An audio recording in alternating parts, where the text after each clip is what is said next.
इतने हो हंगामे के बाद जब नीट री एग्जाम को लेकर पुख्ता तैयारी के दावे किए गए तो लगा शायद इस बार की परीक्षा में परिंदा भी पर नहीं मार सकेगा। पर सॉल्वर गैंग की सेंधमारी इस हाई सिक्योरिटी से नहीं रुक पाई। लखीसराय से सॉल्वर गैंग के 30 सदस्य गिरफ्तार हुए, जबकि मास्टरमाइंड की तलाश अभी भी जारी है। सबसे पहले ये रिपोर्ट देखिए, फिर खबर तो समझिए। नीट री एग्जाम में बड़ी साजिश, सॉल्वर गैंग के नेटवर्क का खुलासा। सॉल्वर गैंग की साजिशों का अंत नहीं। नीट एग्जाम में भारी फजीहत होने के बाद 21 जून को री एग्जाम में अभूतपूर्व तैयारी की गई थी। इंतजाम ऐसा कि परिंदा भी पर नहीं मार सके, लेकिन बिहार में सॉल्वर गैंग और परीक्षा माफिया ने इस एग्जाम में भी सेंधमारी की पूरी साजिश रची थी। लखीसराय में नीट री एग्जाम के दौरान पुलिस ने मुन्ना भाई और सॉल्वर गैंग के नेटवर्क का खुलासा किया। यहाँ एक नहीं, दो नहीं, बल्कि कई सेंटर से कुल 30 लोगों को गिरफ्तार किया गया, जिसमें 9 फर्जी अभ्यर्थी, 2 सेटर और 18 बायोमेट्रिक टीम के स्टाफ शामिल हैं। इन लोगों ने 80 परीक्षार्थियों की जगह सॉल्वर बिठाकर परीक्षा दिलाने की साजिश रची थी, लेकिन पुलिस ने इनकी साजिश का पर्दाफाश कर दिया। अर्पित राज आपके सेटर में आएंगे, जिन्होंने सेट करने की कोशिश की। उसमें 2 लोग गिरफ्तार हुए हैं। एक अर्पित राज और एक रंजीत कुमार हैं, जो BMIMS पावापुरी के 4थे वर्ष के छात्र हैं मेडिकल के। बड़ा सवाल है कि आखिर बिहार में कोई परीक्षा सेफ क्यों नहीं है? क्या बिहार में परीक्षा में सेटिंग एक बड़ा बिजनेस बन गया है? बिहार में कोई भी एग्जाम हो, सॉल्वर गैंग साजिश में क्यों सफल हो जाते हैं? सॉल्वर गैंग की साजिश का पता देर से कैसे चलता है? क्या सॉल्वर गैंग ही बिहार की असलियत है? न्यूज़ 18 के लिए पटना से अमित कुमार के साथ नालंदा से अभिषेक कुमार की रिपोर्ट।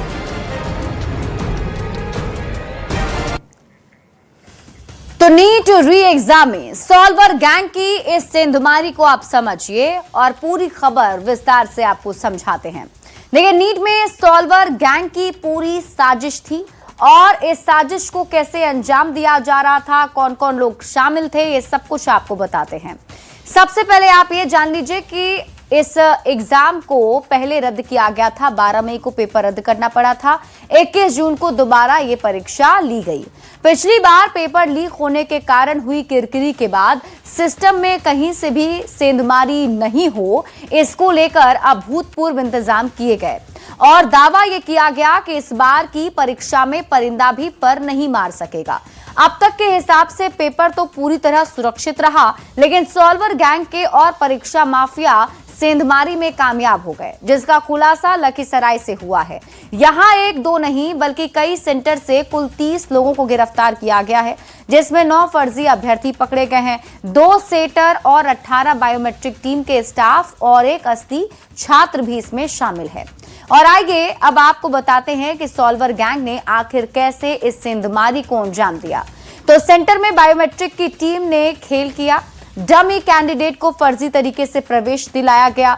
डमी कैंडिडेट के फर्जी आधार कार्ड भी बनाए गए। मयंक कश्यप फर्जी बायोमेट्रिक स्टाफ बना। मयंक PMCH में MBBS 4th ईयर का छात्र है। अर्पित राज और रंजीत कुमार दोनों इसमें सेटर थे। संगठित नेटवर्क का हाथ होने की आशंका भी जताई जा रही है। अंदरूनी सुरक्षा व्यवस्था में भी सेंधमारी का शक है।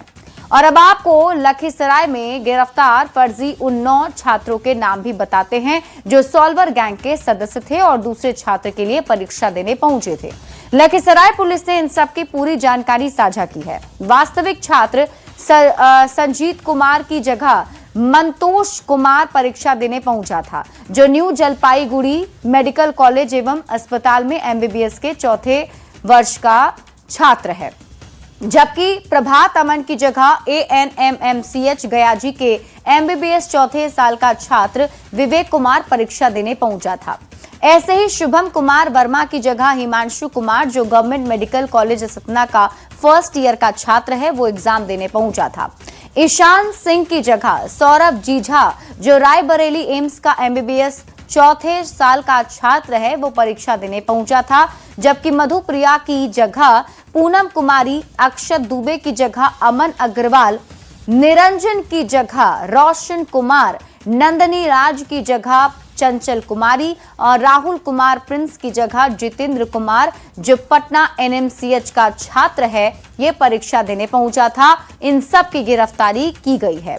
अब नीट छात्रों ने शॉर्टकट में डॉक्टर बनने के लिए सॉल्वर गैंग से डील कैसे की थी और इसके लिए कितनी मोटी रकम चुकानी पड़ी, ये सब कुछ आप जान लीजिए।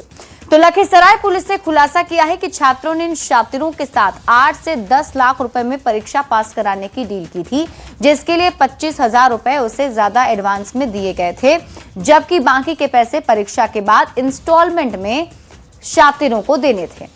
और अब आप समझिए कि इस पूरे खेल का खुलासा कैसे हुआ। तो लखीसराय के हसनपुर से खेल की शुरुआत होती है। हसनपुर +2 स्कूल पर गड़बड़ी की जानकारी मिली। परीक्षा के 2 घंटे पहले धांधली का पता चला। हरकत में प्रशासन आया, कंट्रोल रूम से निगरानी शुरू हुई। केंद्रीय विद्यालय के आरके स्कूल में भी एक्शन हुआ। कई अन्य परीक्षा सेंटर पर पुलिस की टीम पहुंची और साजिश में शामिल कुल 30 लोगों को गिरफ्तार किया। रिमांड पर सेटर से पूछताछ की जा रही है। मोबाइल सभी का सीज कर लिया गया है।